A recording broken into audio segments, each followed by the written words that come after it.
mutiara. Padha no iki mutiara. Nggih. Kelas pinten? 5. 5. Masalah. Kelas 5 iki dhuwure semono pisan ya. Dasare bocah ya kaya Cina putihe. Ayo. Mutiara kelas 5.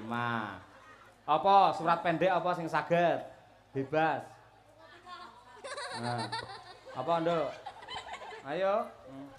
50.000 aja nggih guyon iki tenanan ayo. Apa? Ayo. Apa? Kulhu. Ayo. Ayo. Kulhu. Apa? Iki sik lek ngono iki sapa iki, Nduk? Asmane sinten jenengan? Husna. Hah? Husna. Pairin sapa? Sapa? Husna. Oh, kelas pinten? Kelas 5. Kelas 5. Ayo saiki cepet surat apa? Ayo. Oh, ya. Tak hitung pin 3 ora ndang nyauri hangus. Ayo. Surat apa? Pendek. 3 Anas. Anas. Oh ya, nggih Anas. Bismillahirrahmanirrahim. Qul huwallahu Ora apa-apa, ora apa-apa, ora apa-apa. Ora apa-apa, nggih, ora apa-apa. Kul a'udzu birobinas. Ya. Pancen yo grogi ora apa-apa, nggih. A'udzu. Ya, nggih. Nggih. Aja tukaran malah tukaran ning panggung. Ayo, sampean sik. Ayo. Anas, ayo. Kul a'udzu birobinas, ya. Bismillah. Bismillahirrahmanirrahim. Qul a'udzu birabbin nas, malikin nas, ilahin nas, min syarril waswasil khannas, alladzi yuwaswisu fi sudurin nas minal jinnati wan nas. Ya, tepuk tangan nih luar biasa. Gandeng mau enek salahe ya, selawe ya. Mboten saged ya, nggih. Matur piye karo Pak Dalang? Makasih. Wah iya makasih. Wah, tambah narane makasih ora. Matur nuwun. Bisa nek baleni sik. Matur nuwun Pak Dalang. Matur nuwun Pak Dalang. Nggih, apik. Yo sing gedhe. Awan mutiara. Surat apa? Al-Falaq. Al-Falaq. Yo, langsung. Bismillahirrahmanirrahim. Qul a'udzu birabbil falaq min syarri ma khalaq wa min syarri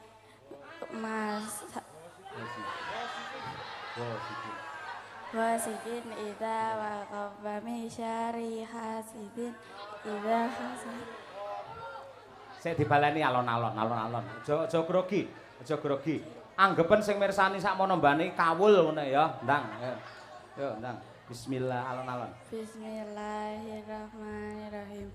Qul a'udzu birabbil falaq min syarri ma khalaq wa min syarri wasikin idza waqab wa min syarri nafasati fil uqad wa min syarri hasidin idza hasad.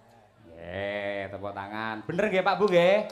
Bener nyoh iki 50. Aku cajul wong ngasine iki sawirane bulurah mau nyoh. Wis ngono. Nggih. Nggih, sing lanang-lanang kabeh madhep rene kabeh, sing lanang. Nang kono madhep rene. Siap? Bareng. Siap Pak Dalang? Siap? Aja jigang linggumu lho. Manukmu ketok lho malah. Sing lemu lho, Bah, angger lemu mesti cilik lho. Ayo mesti. Atine iki lho, atine. Ayo. Cah pira? 0 4 6 7 8 9. Pancasila ya. Pancasila ya. Bareng, lek ora banter ora tak sangoni. Ayo. 0 lu.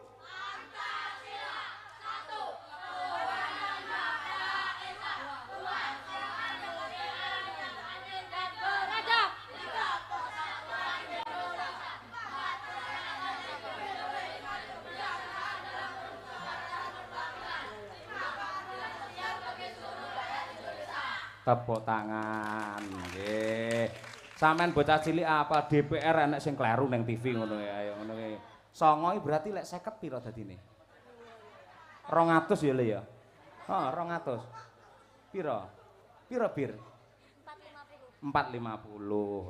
Aku ki karo cah cilik jiro 4. Nyos perwakilan salah siji, rene. Ayo salah siji. Lho iki sing lemu to sing rene mendhian. Ayo. Sapa jenenge mau? Malvino. Walah Malvino. Petengmu gedhi sini gajah to kowe? Gajah ta? Nya 450 didum lho ya. 50-50 aja kepek dhewe. Aja rakus ya. Didum sing apik. Engko nggih tumbas sapa engko arepe? Nggih tumbas apa sik takoni, kudu positif lho. Mercon. Hah? Mercon? Ora sida lek mercon? Jajan. Jajan. Sepakat jajan kabeh ya. Ora tuku mercon ya. Aja tuku mercon. Lek tuku mercon, so lek mati dadi mercon ya kowe ora ya. Bapak 50 ditampa. Muga-muga manfaat ya. Nggih. Nggih, didum tenan aja nganti ra didum. Lek ra didum engko sampean dosa ya to. Pake sapa jenenge pake? Bapak, ayah, papa, papi. Sapa? Sapa? Prapto. Prapto. Prapto. Nyelukmu bapak apa-apa? Nyelukmu ning bapake piye? Apa? Sapa ile nyeluk piye?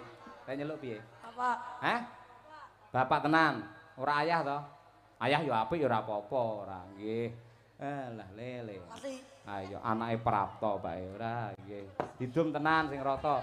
Aja tukaran. Beh, mesti rebutan lho bocah iki. Prapto. Kowe iki mesti didum siji-siji. Golek tukaran tak jalune lho, ora didum. Dadi sing 100 mung nggih cah loro ngono. Wis aman? Wis tenang wis tenang aman. Wis ora tukaran ya. Wis entuk kabeh. Iya, wis makasih luar biasa nggih. Nggih, ya. Apik neh iki lek dhuwitmu kok sisine selawe-selawe kabeh kok paringne utawa kok caosne karo Mbah Mudin sing ndonga ning kene. Mesakne sandale jepit turu welek mah. Ayo sing dialap barokah ya. Nggih, tepuk tangan untuk anak-anak dusun Banaran luar biasa. Pecinta wayang generasi hebat. Ya, nggih. Elok temenanan nggih. Wis lungguh sing penak kono le nganti esuk. Nggih. Ana layang ki saka Bu Kades Bu Inggi kagem masyarakat Desa Sidoarjo wabil khusus warga dusun Banaran ngersakaken tembang Podang Kuning. Nggih. Sugeng dalu Mbak Limbo nyuwun langgam pawelingku dipun bawani saking kula Pak E sapa iki Ganyang.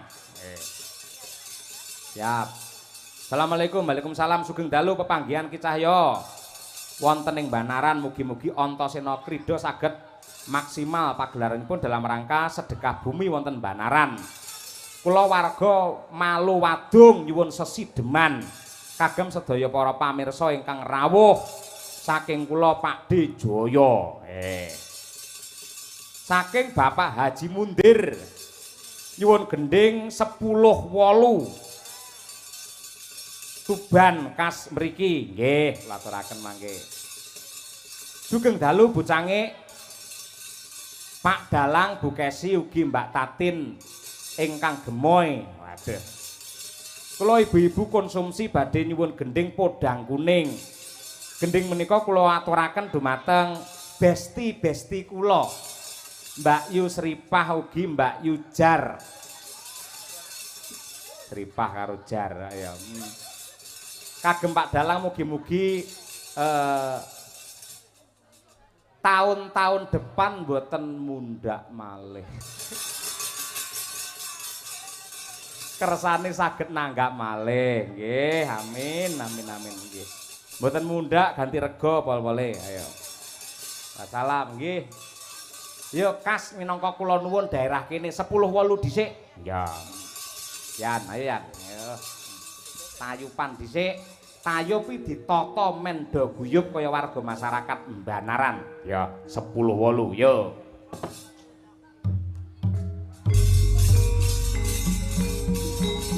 Nyak langen ing kalang benak harapan.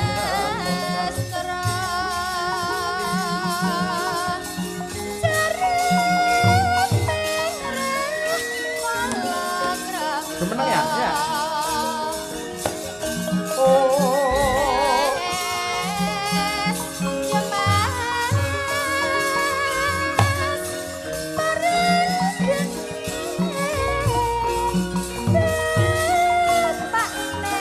Mbak Tuti sing joget, ayo jumeneng Mbak Tuti.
Mergo kendinge walu-walu Nadyan ungas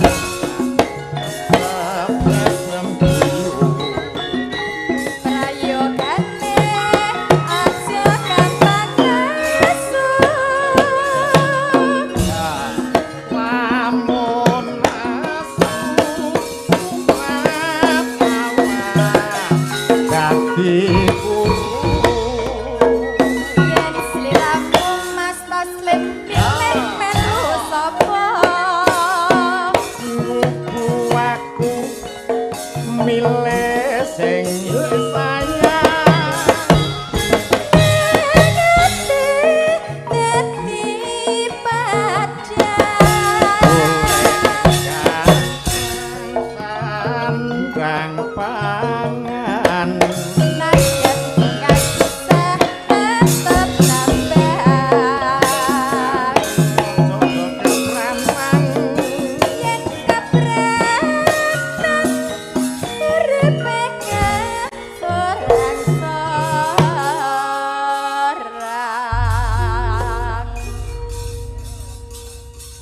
Lumayan. Nyuwun pangapunten Bapak Ibu ingkang saking mriki mbok menawi tayupe ngono len juget. Mergane niku Mbak Tuti kulinani bedayan.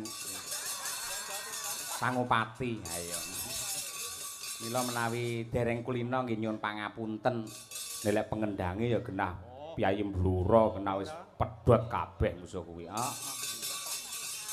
Luar biasa ditambahi karo Pak Teguh Bluro uga. Walah tenan. Pecel dong jati, heeh. Jos, ya. Terima kasih matur suwun. Ya, Oke iki diratani. Ya, saurunge ngaturi Mbak Tatin ben rada enteng gaweane. Ya. Mergo lek ning Madangkara iki Mbak Tatin bintang tamu ijen iki rada gigrik. Ya. Sumelang ketir-ketir piye nglek rader. Ya. Tak omongi lek rader tak langsung nggulungo ae. Nah, ya. Sapa? Bu Kesi dhisik iki karyane Mara Sepuhe Bu Kesi, Mbah Sukron Suwanda. Ngersani apa? Sesideman ngono kok. Nah iya. Diaturake dhisik sesideman karo Bu Kesi. Ya Bu Kesi menyapa warga masyarakat ing wewengkon Banaran wabil khusus dumateng Bu Kades. Nah, Bu Sri, terus Bu Sekdes, Bu Siti karo Bu Kasun. Sumrambahipun warga masyarakat Bapak Ibu ingkang mapan wonten ing Banaran. Atur Bu, ayo Bu. Sugeng dalu. Assalamualaikum warahmatullahi wabarakatuh. Assalamualaikum warahmatullahi wabarakatuh. Alhamdulillah wa syukurillah Bapak Ibu sedaya. Matur nuwun sanget dalu niki wah luar biasa. Kula dugi mriki dan marem tenan Bu Lurah. Mareme napa Bu? Dugi mriki pondokane cedhak panggung, tempate penak digelarke kasur, tekan ngomah tekan pondokan panganan pun cemawis. Masya Allah, ibu-ibu sing masak wonten mriko jan pinter. Senengan kula enten iwak pitik dikelo santen, wuh top. Enten daging dikelo asem-asem, mpun kesupen benjing kula digawani nggih Bu. Guyon. Ning dine tenan ya ora apa-apa. Ya ora apa. Nyuwun pangapunten ibu-ibu panitia, ibu-ibu ingkang masak, bilih Bu Kesi anggenipun rembukan kirang ing tata krami. Amargi bojo kula menika sampun terkenal teng Buti nggih mawon anggere omong mesti sing diomongane panganan. Mergo kondange viral niku pancen menjadi sinden Surabadok. Ayo.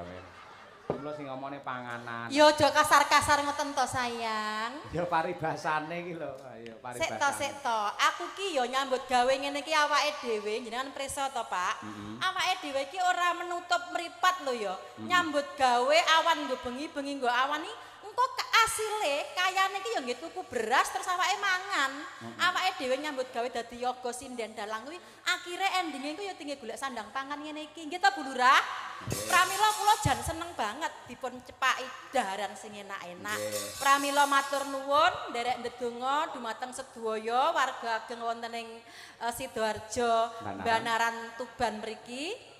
Mugi-mugi sak sampunipun ngawontenaken acara bersih di dusun niki desa mriki tinebena saking suker sakit. Sedaya dipun paringi lancar usahanipun. Ingkang dados pegawai negeri mugi-mugi belanjane enggal mundhak nggih Bapak Ibu. Ingkang dados petani mugi-mugi panenanipun tambah kathah. Ingkang dados bakul-bakul mugi-mugi lari sedaya bathine kathah. Ingkang dados tukang tambal ban mugi-mugi kathah ban bledos. Sing ra penake mburi dhewe ayo. Wah, Bu Kesi lek kon ndongake nyatane ya pinter. Pinter. Wong biyen arep entuk mudin ra sida kok, Nduk. Lho aku mau seneng lho karo Pak Mudin kene. Heeh, Pak. Piyayine niku lembah manah, alus. Prasaja ya, Bu. Prasaja, kuru ireng manis kaya mantan pacarku mbiyen lho, Pak. Sing saiki dadi polisi. Ah. Sampeyan gak usah cemburu karo Pak Mudin mau. Nyat aku tak lirik mau ket mau. Ha iya. Penuh dengan barokah pancen Kyai ngono kuwi tenan, luar biasa. Mula wabil khusus ibu-ibu sing masak wonten dapur, Mang Paringi utawi Mang Caosi tembang kangge panglipur nggih tamba sayah. Sing dikersakake ya kuwi mau nyidam apa jenenge? Udu anu. Sesideman. Cek. Sesideman nggih. Sesideman. Nggih, Lenggah mawon Sesideman nggih. Mbah Joyo nggih leres. Lenggah mawon Pak Dalang. Lenggah.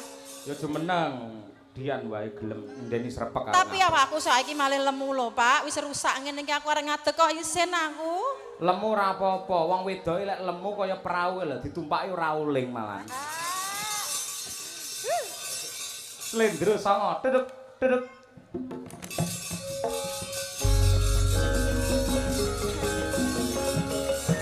Sumastro carep ning rekala.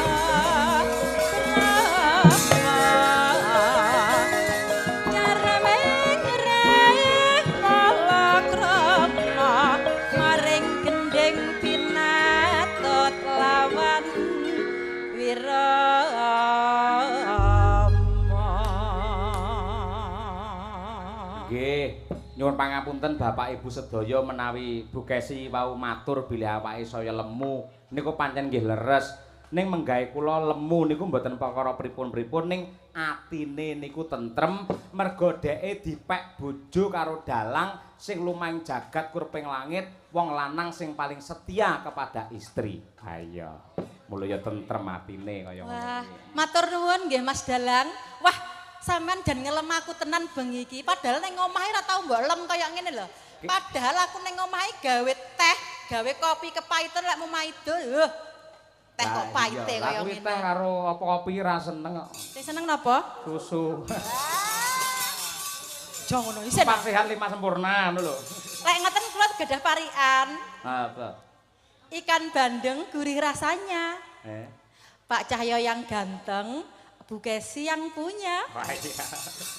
Aja sampe sing duwe wong liya tak tembak dor. Nggih. Yo. Ana bandeng Napa? kok kena dibedhek. Cakep. Pak Cahyo ganteng senenge dolan ning kali kethek.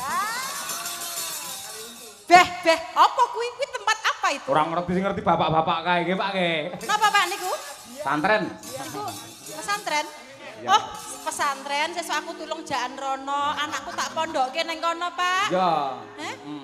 Genah payu kowe malah. Matur nuwun Bu Inggi nggih. Sampun dugi griya kula kalih bapak-bapak perangkat. Wah, jan remen sanget nalika Bu Inggi kalih perangkat desa rawuh teng griya kula Njaten. Nggih namung kula cepaki wedang ngoten nika lho Bu, ngapunten. Nggih. Niku mawon mboten damel piyambak Bu, niku njukuk ing warung. Aja ngono. Ayo genderet dituthuk Mas. Iya. Ditabuh tuthuk ya palu wae ora ayo. Sik Pak, kuwi Pak. Sesideman Pak kok Srihuning. Sik to Pak, Sisideman apa Srihuning nyuwune jenengan? Sisideman sik ya Pak. Nggih. Oke, engko Srihuninge lek goro-goro. Waduh, kaya dalange nata dhek. Saking senengku lho Pak, Yahene iki ning Bandaran Senori kene iki jan urung wayahe metu sego. Saiki wis metu sego kotak lho, kudune jam 1 metune ning gandeng panitia ibu-ibu sregep tenan. Pun medal nasi kotak. Wis metu. Sampun. Tengah rolas, biasanya tengah rolas aku yang metu. Ayo, nembah ya, sing apik ya? Ayo. Nakal, jorok. Segone kuwi lho arek. Wiwitane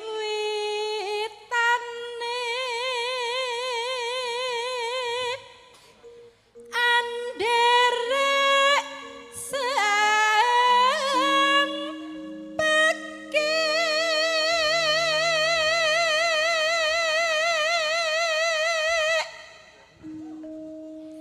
preyo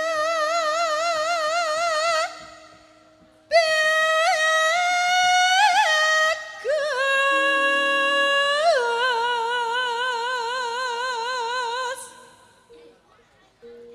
kang olah budaya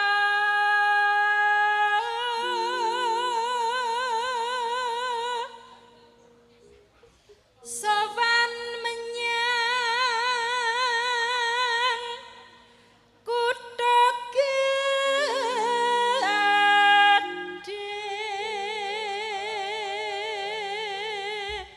Gandeng sampean ki dosen kulino ngajari mahasiswa. Njajal iki rakyat tanggen cakepan sowan menyang kutha gedhe iki ajarno iki cah cilik-cilik iki. Iki lho kepenakan untuk 50 iki mau Dan. Ayo. Tole, sik iremne Bu Kesi ya. Sampeyan gelem tak ajari nembang ya, tak Ayo warai aja nembang. guyang-guyu anake Prapta iki lho, aja guyang-guyu. Le, cah bagus.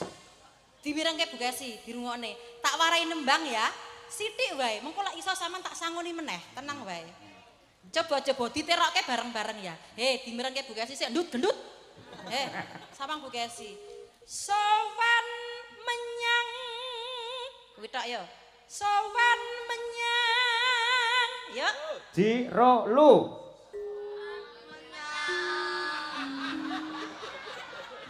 Al-Fatihah. Le, kurang dhuwur sithik diunggahke ngene lho. Sowan menyang. Yuk.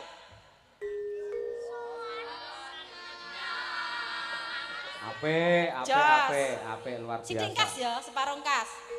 Kutha gedhe.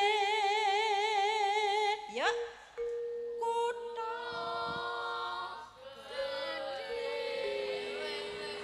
Wah, 100. Ayo ibu-ibu sing nang kono. Ibu-ibu sing nang kono nggih, ibu-ibu bareng ya. Sowan menyang. Yuk. Kurang banter Bapak Ibu. Sowan menyang. Semangat. Bu, sik. Bu kok lirih men kaya lek nyeneni bojomu lho, Bu. Wis luwirih ora, ayo banter. Sowan menyang, ngoten. Yo, Jiro lu. Elok, kutha tambah Bu. Kutha. Yo. Gedhe.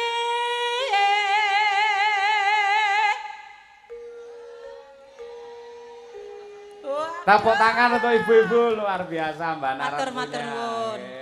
Sing kono ra ketok peteng dedet tak kira lek apa ya iki bangsane apa nggih kuatah bae. Halo Bapak Ibu sedaya. Ya Allah ra ketok lho Pak. Bae teng mriku wau nggih tiyang ya Allah. Rumangsane apa wiwurunane ya 300 lho ngawur ae ora. Lanjut Bu. Bendera terus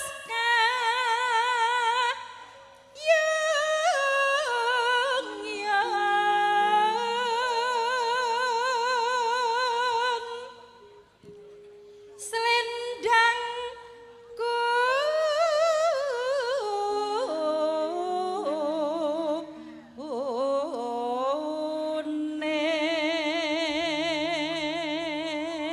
kuning kang saking wukir.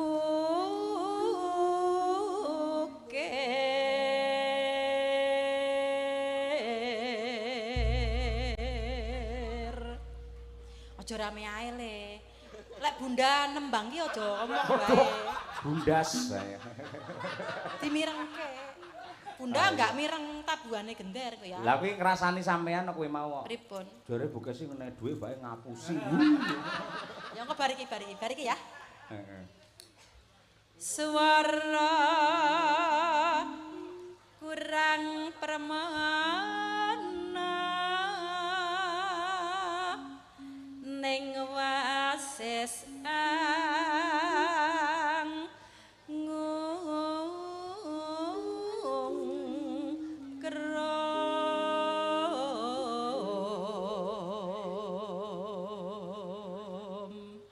Nanu angung krom marang Mas Cahya. yo. Sawangen aku lho. Kok Tak rayu, sampeyan tak rayu. balenono neh. Angung krom marang Mas Cahya. Mung emane Mas Cahya lagi neng kali kethek. Atoh.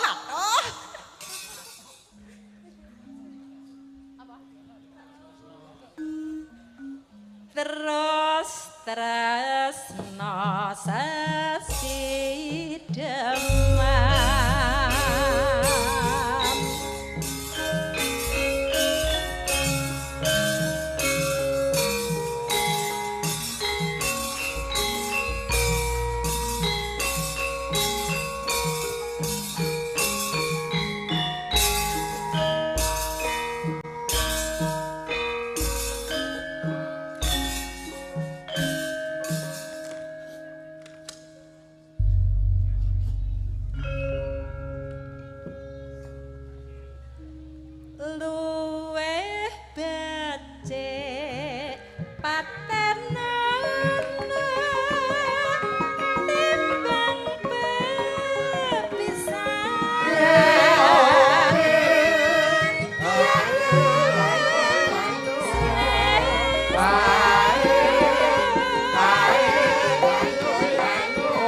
terima kasih sembah nuwun Bu Kesi.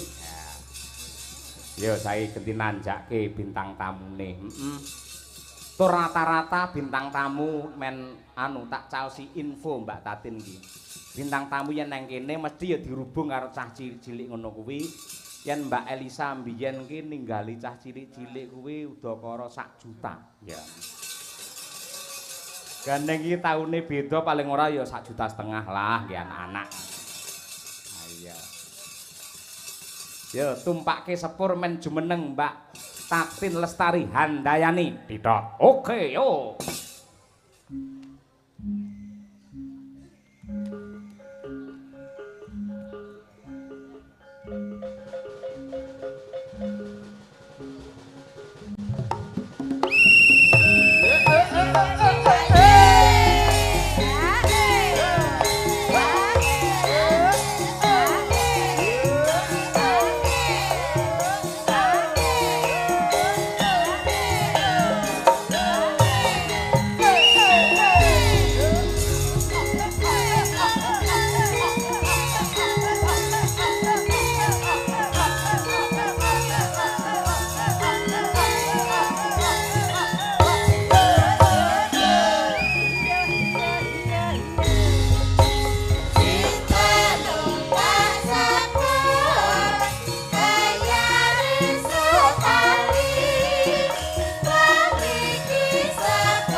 Kaya sing tak aturake ngarep mau Mbak Tatin, seksine wong sakmene mbane iki.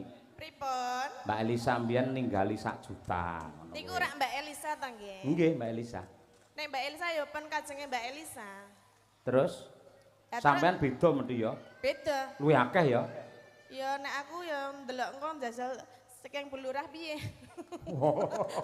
Mongko bulurah liwati Bu Kesi. Berarti Kesi. ndelok Bu Kesi piye iki kok? Oh, nggih Bu Kesi ya piye. Dadi Bu Kesi ndelok nang dalange lah tergantung kok dalange piye. Lah aku manut bulurah piye iki bulurah? Malah ubeng-ubengan. Lempar-lemparan. Nggih menika nderek sowan wonten Banaran nggih Pak Cahyo. Nggih, Banaran Sidoarjo Senori Sidoarjo, Tuban. Senori Tuban menika Nggih. nembe sepindah menika kula sowan wonten mriki matur sembah nuwun.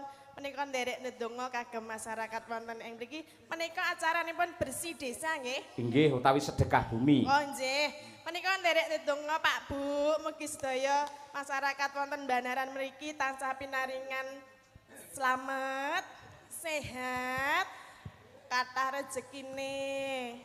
Rezeki ingkang berkah barokah. Nggih, amin. Matur sembah nuwun menika sampun napa jenenge kersa nimbali Tatin sing kaya dream nggih. Matur nuwun Pak Bu, sedayanipun menika nggih nganten iki wujudipun dream ning dandan nganten iki. Aja kloro-loro ngono kuwi lho. Lah ngapa? Mergo kaya dream akhirnya awakmu viral. Lah. Jajal awakmu kuru aking ngono kuwi, malah ora kondang. Biayi kene iki mergo kulino nonton ning YouTube, nonton ning TV karo sinden Tatin kaya apa ambak sampean lemu, ning nyatane gemesne. Nggih napa mboten Bapak-bapak? Lho, kuwi penggemarmu kuwi, Tin. Ra mungkin iki mau sapa sing ngomong nek kaya dream. Aku. Terus Lho kuwi mau dream nggih ada apa? Minyak toh? minyak. Mongko nun sewu sponsor terbanyak di sini napa Bu? Pertamina nggih. Lah niku biasane lek sing jenenge lenga diadain napa? Dream. Lah kuwi dream ki penting. Tanpa ada dream dan minyak, mokal iso bersih dusun wayangan nanggap dalang cahyo sindene Tatin titok. Lho ngono kuwi. Mula tepuk tangan untuk dream kita malam hari ini. Ah, Bapak Ibu kaya tepuk tangan nggo dream lho. Iki wong ya aku iki kangen dandan 2 jam lho Pak Yoyo. Ngapa? Kok isih-isane dunake dream mbok liyane dream rak yo ana ta? Lah nek liyane enek. Apa? Gentong.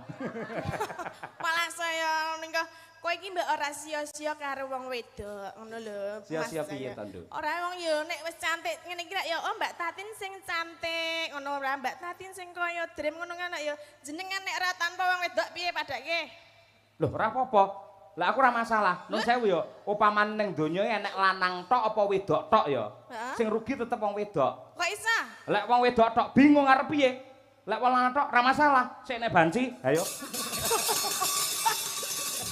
Ya ora lah. Masa ya karo ya jenenge wong wedok. Lah lek eneke kuwi witekne ngopo? Kayak aprike ya lumayan kae. Sajake kulino karo banci iki dalange. Ya ora jenenge lanang karo wedok iki wis dadi siji kaya Adam Hawa mau lho Pak Yoyo. Dadi anane wong lanang kuwi ya karo wong wedok ngono. Dadi nek karo wong wedok iya aja sia-sia. Wong sing sia-sia iki sapa to? Sponsor terbesar untuk Banaran Bersih Dusun niki saking napa, Pak? Pertamina to?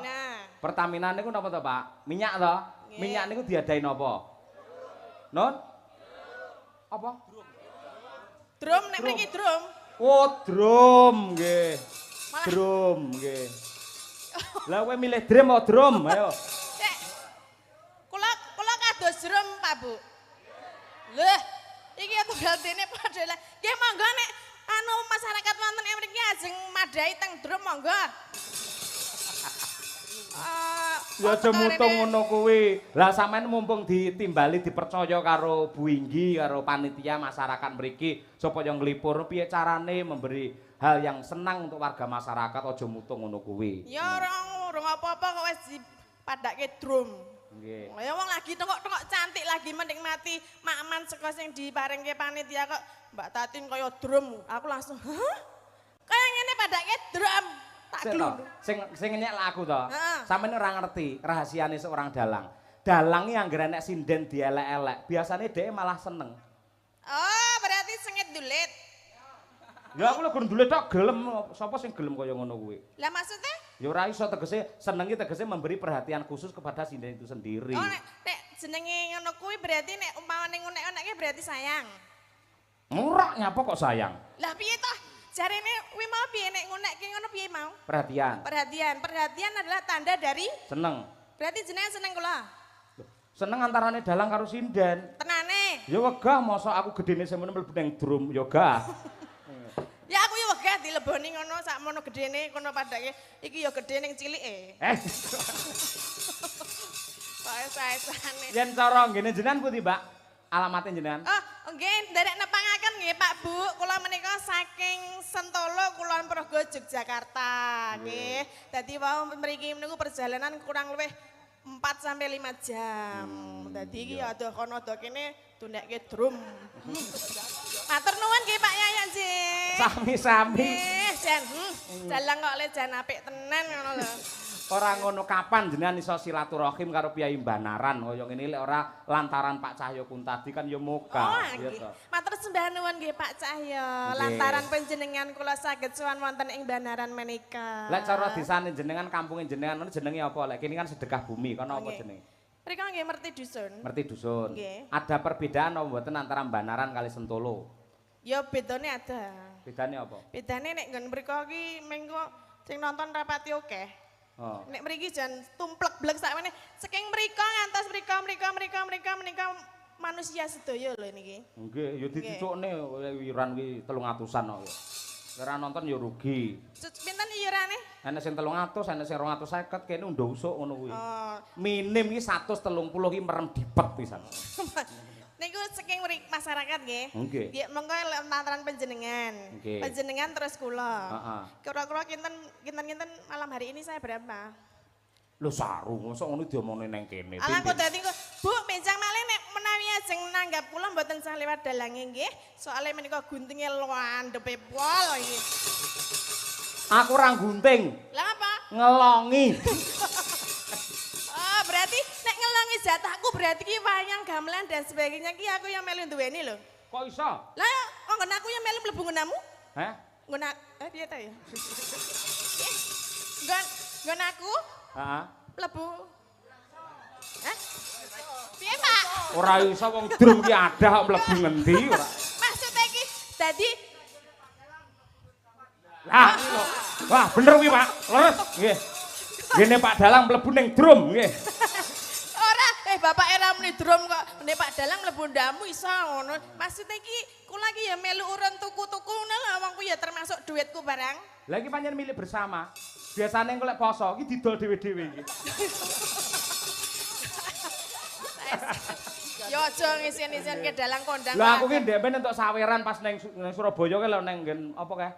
Nggen mabes kae entuke dhuwit 10 juta Tin. Langsung tak tukokne lemari. Kanca-kanca nggo klambi ae lebokno kene kabeh kaya ngono kuwi. Lah yo sing bener yang ngono kuwi wong milik bersama. Wah iya milik bersama rumah samu piye? Ya jane nek ana sareng ya didumke ben nggo tumbas sapa ngono. Aku suwi-suwi kapok Tin nang lantarne awakmu kok undet-undet masalah duit aku isin. Lah piye ta? Lah jenengan ra butuh duit. Ra butuh duit. Ya butuh duit lek demone ning kene aku sing malu ora. Lah aku gur ngomong lho, gur ngomong karo masyarakat. Pak Bu, benjang malih nek ajeng ngundang kula ampun lantaran delange. Meng ngono kok. Margane delange guntinge. Oh. Bu iki melu sapa to Bu? Masa ala Tatin teko kene sing nelpone aku mosok muni londap-landep ora. Sing landhepi lambene Tatin kuwi malah. Ya ora, ya pokoknya terima kasih nggih Pak Dalang. Sami-sami. Lantaran panjenengan kula saged sowan wonten mriki duwe sedulur anyar. Sesuk meneh dadi nek wis denarene iki rak ya engko dadi seduluran ngono. Tahun ngarep ganti bintang tamu ya. Ya ganti dalang bareng kok. Aja. Aku iso kok tahun ngarep kuwi. Wis di DP ta? Wis Kowe ora ngerti, tahun wingi iki ganti dalang mergo aku karo kanca-kanca ra iso. Akhire ya balik meneh. Ini tanda cinta kasihnya warga masyarakat Banaran karo Bu iki terhadap Madangkara lho ngono kuwi. Oh, nggih. Saestu ta, Bu? Nggih, mergo Nggih napa mboten, Bu? Nggih. Lek dalange pengrawite tetep lek bintang tamune salin-salin ngene. Ra apa-apa. Aku sesuk ya arep rene dhewe wis ngerti nggone kok. Rene dhewe rene gamelane rene sinabuar ngopo? Iya. Nang perapatan jare bapake ngopo nang perapatan? Nggowe ciki-ciki ya, Pak. Nggih. Nah, lek ngono ki mau pamundhute Bu Lurah, Bu Inggi, lek kene istilahe Bu Inggi, Mbak. Oh, Bu Ngersake Inggi. podang kuning. Oh, Lek sampeyan iki ora. Menika wau bulure namung kertas tok. Enak duwe akeh pancen. Endi? Ning tak dum cah cilik-cilik iki lho pisan. Waduh, balik kele. Lho. Lah Kowe iki jane sinden apa kotak amal ora? Lah ya Cah cilik kok kan tegel. nyuwune kuwi to. Paling ora aku iki nambahi cah cilik-cilik ngono. Alah kok sik yo le aku ora entuk-entuk le, engko entuk tak keke ya. Oh, genah. Bareng saiki cetil ngono ya jiro lu. Cetil. Mani omone cetil ngono. Tak selentik engko. Wah. Ya, piye? Mbak Tatin piye? Piye ora krungu? Kocen heeh. Wong ya ora dikeki apa-apa kok wis jejaluk. Kono anteng nang kono ya. Dimatke sik Mbak Tatin sing cantik kaya drum. Ta dimatke. Disekseni kaya drum tenan apa ora ngene ya. Ora aja kloro-loro ngono kuwi. Ya keloro-loro wae. Wong lagi ketemu nang kene pisanan kok dunekke drum. Lho drum aku ki minyake ngono lho, Tin. Tegese aku karo kowe bersatu padu terus ngono lho. Minyake ra nek drume akhire ya kutah nang ndi-ndi ngono kuwi lho. Ngono berarti malam hari ini berarti dengan dalang ki saya kun tadi minyak mambu. Ngono ya. Minyak kapak. Menika napa wau lagune Pedang Kuning? Podang kuning Bu Inggi sing ngersake. Bu Inggi, Pedang Kuning, Bu Lurah pundi ta? Bu Lurah.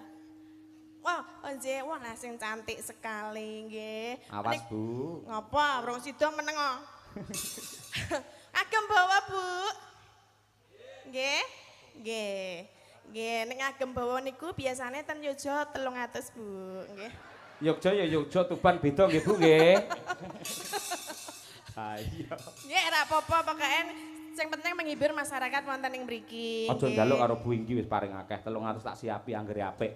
Lho iki. Waduh, lah kuwi apik apa orane ra ngerti engko ya. Pokoke lek apik 300 tak kene kowe ning parandene kok elek min 300 kowe. Tombok berarti. Tombok ora nggih. Nggih. Yo Pedang Kuning. Nadyan wujud temong paksi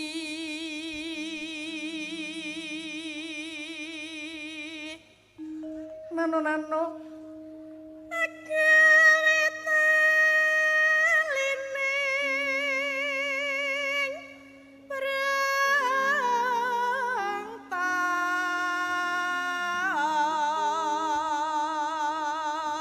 Pripun Pak Bu, swantene sae napa mboten? Sae, tandon suarane semono gedine kok. Drume kok. Le. Nek saya berarti iki tak jupuk ya. Hah? Kuwi? Lurung rampung kok ya Oh, iya. dirampungne dhisik ora. Arep ndi le? Kuwi wis mutung kuwi paling ra entuk apa-apa ngono. Arep pipis. Ya. Halo manis nang make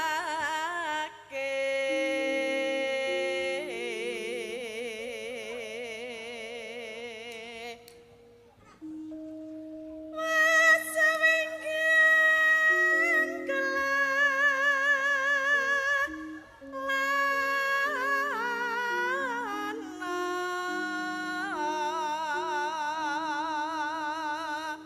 Nunanu goleki si podang jana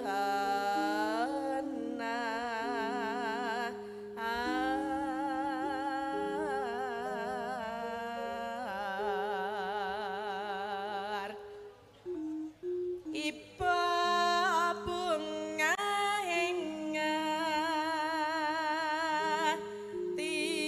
hatiku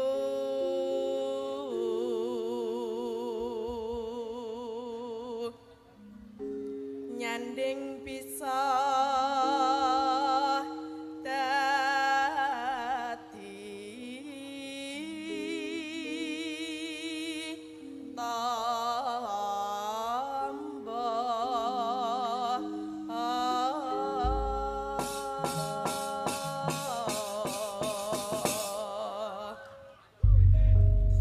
Pripun, Mak? Tayop ke? Kunci. iki ra kok jaluk. Wis rampung. Urung rampung lagune urung ya. Oh iya iya. Niki engko sing kira 300 to, sing 100 tak jaluk ya. Lah napa? Bae jatahe Larso sing 100 iki. Ya engko timbilen kok. Oh timbul yo cuma timbulan bae kabeh. Aku kalah karo wong wedok. Angkene arep dikroyok wong wedok kabeh. Iya. Kowe menangan bengi iki Piai Putri iki ayo. Yo tayubke Tin, Witin, ayo Tin. Esuk awan ning omah wis ora krasan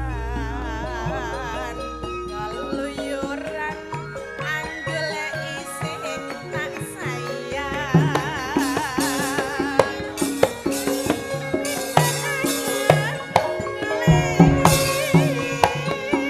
ora krasa esuk awan nganti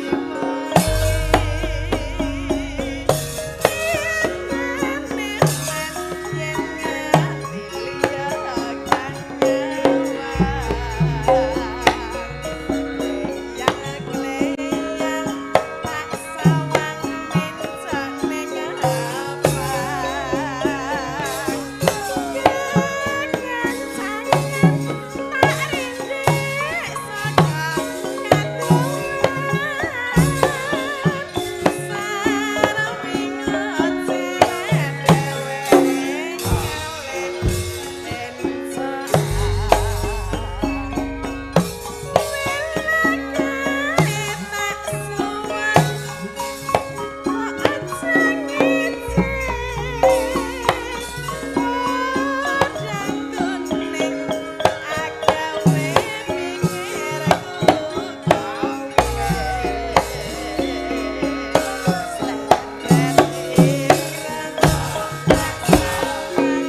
Wibawa Laksana iki paringane Bu Inggi tak caosne jenengan iki 300.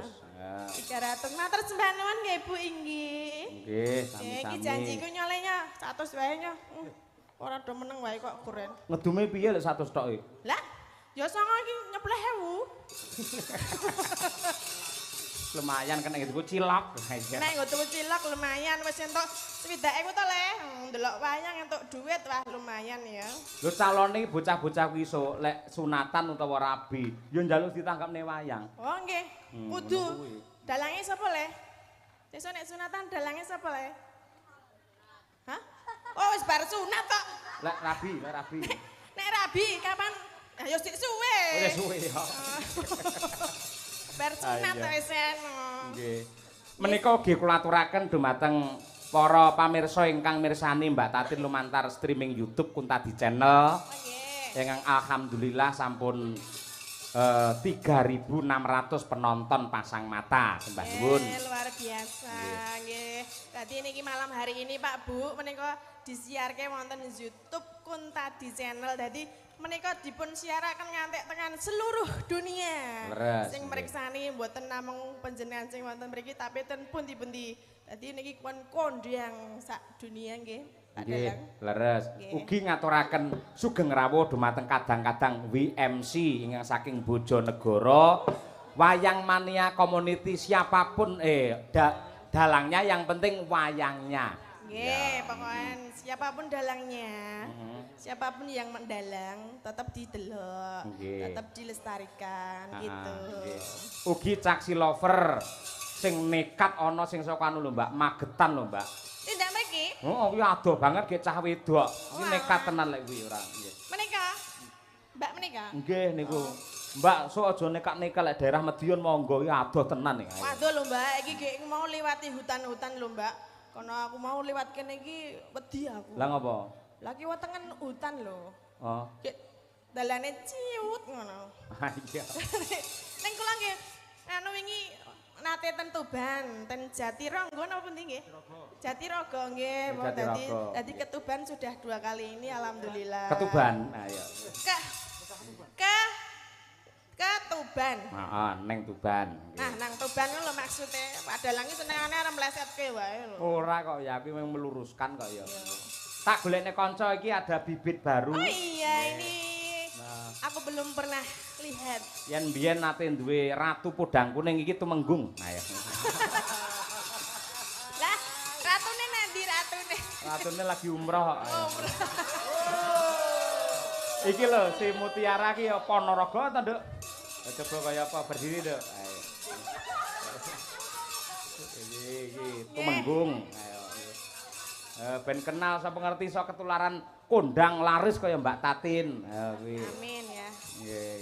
Ya. Dadi ning Madangkarai selalu ada bibit-bibit ngene iki Mbak Tatin. Oh, Jeh. Dadi urung karuan lek sak ret iki melu aku terus ora. Suatu saat ya dheweke pengen hijrah nang endi ngono kuwi. Kuwi terus aku membibit lagi ngono Oh, kuwi. nggih lah ya wonten niku dalang sing napa jenenge? Sing sae. Nggih. Dadi yo amal ibadahe nggih apik.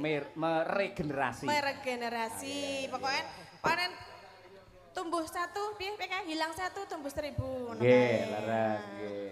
Terus rencananipun diajeng umroh-umroh nih sinden mungkin ya. Oh. Berarti sing ngumrahke Pak Dalang to? Iki Mutiara lagi anyaran ngomong sing ora-ora kuwi ora kuwi.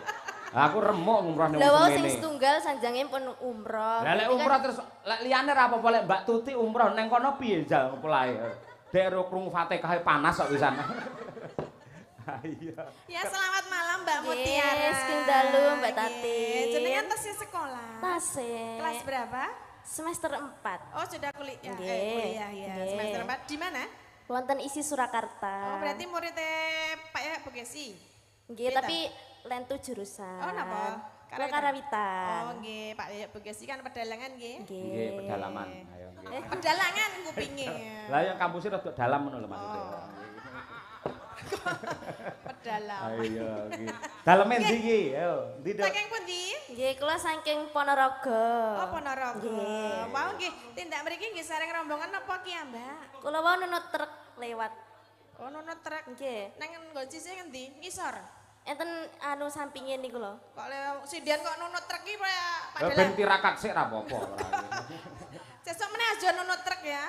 Lah nunut apa? Sesuk meneh numpak drum. Ya. Kowe mangga kok eling-eling lek keloro-loro. Lah iki nek bledos nggih bahaya, Mas. Ra iso mbledos drum iki dadi jenengan mlebu drum langsung glundungke ngono engko tekan kene ya. Kok isa-isane drum. Malam hari ini adalah drum ya. Nggih, Mbak Mutiara sing nendang napa menika? Wonten pamundutan. Gubuk asmara. Nggih. Oke, ngono kuwi siap sedia ngono kuwi. Gubuk asmara. Nadianto, lek sampean Mbak Mutiara apa mau gubuk asmara iki pas. Tegese iki ya ora bakal ambruk gubuke. Lek gubuk tumpaki drum, wah remuk ora.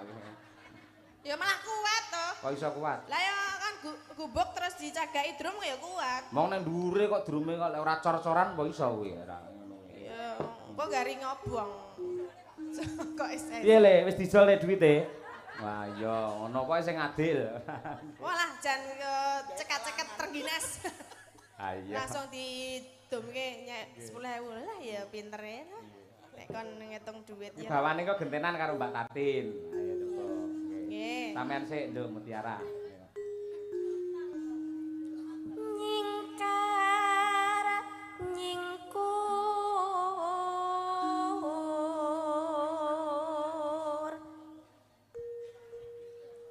wiwitane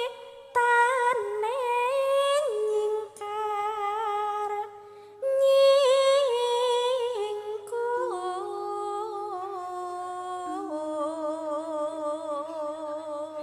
Assalamualaikum Pak Dalang, selamat malam derek wungon saking pinggiran Tenggarong, semoga Madangkara makin jaya. Saking Pak Lurah Harnoto Kades Tenggarong seberang. Matur nuwun sugeng minitor Pak Lurah. Nggih. Oper Mbak Tatin? Lingsem yen kemutan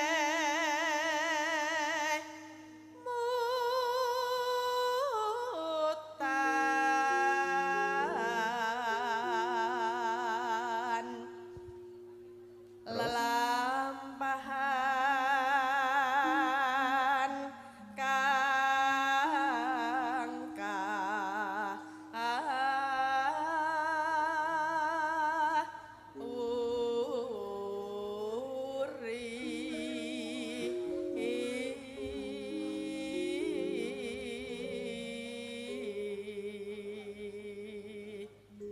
Ya nduk ganti Mutiara. Tresna tulus nadyaningku bekas marah.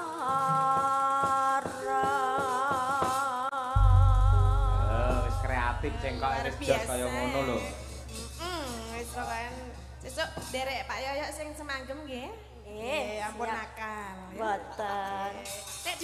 Nek dinakali dalange ora anu langsung ngomong karo Kesi. Nggih, langsung laporan. Lapor langsung. Dadi karo Pak Dalang pamane sangoni pira-pira manut ngono ya nduk. Nggih. Pamane suwidak ya ditampa disyukuri insyaallah bakal Nggih. dadi barokah ngono ya. Mbok nggih. Nggih, ngono lah kok manut banget iki ya nek aku Mangane njaluk sak 300 akhire awake saya gedhe. ora apa-apa, sing penting cair. Nah, cair pancen minyak diadai neng drum. Drum. Drum. Yo, gubuk asmara berdua. Oke, yuk. Nggih. Yen liwat aku kelingan kebekae biyen tangan geler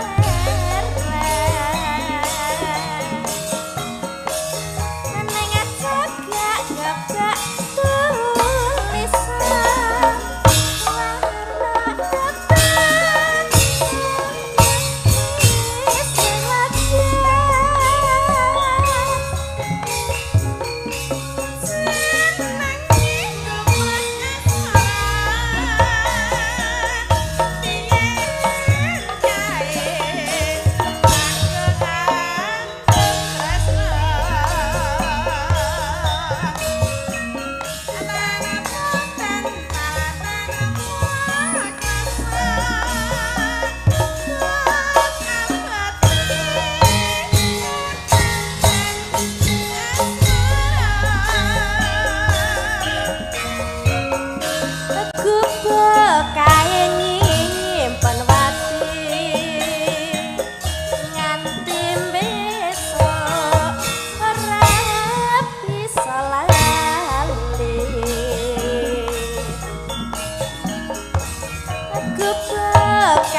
Hei.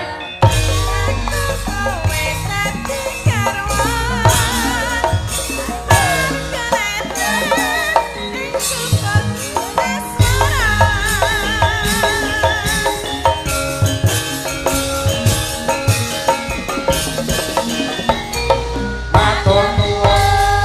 Nggih, sampun katur. Matur suwun Mbak Mutiara dan cilik ning ya gedhi ya. Iya. Nggih. Kenapa nih? Piye? Cilik ning gedhi. Gede apane? Suarane. Oh iya. Suara apane? Kok yo ngematke Pak Dalang iki ngematke apa ayo? Mane apa? Ngene aku cilik kok gedhi kok dadi ngematke. Mane sapa? Ngematke Mutiara. Ora aku ngecek gede tenan apa ora. Ya ayo mulane kowe kok dadi dimatke. Ning Suarane. gede kaya apa tetep gede awakmu Tin. Apa nih? Apa nih? Semangate. Ah, ora mungkin. Asal ngematke. Heh? Dimatke. Ora. Biasa lah. Mah. Sini toh. Heh? Sithik wae. Apa? Matno. Sing ndi? Aku. Wis tak mane iki lho. Ya, gede apa cilik? Gede. Endi? Masalah minyake ndledek tekan ndi-ndi. Sekarang. Saged pinarak Mbak Tatin, Oh, matur Cik. nuwun mangke kalajeng wonten goro-goro.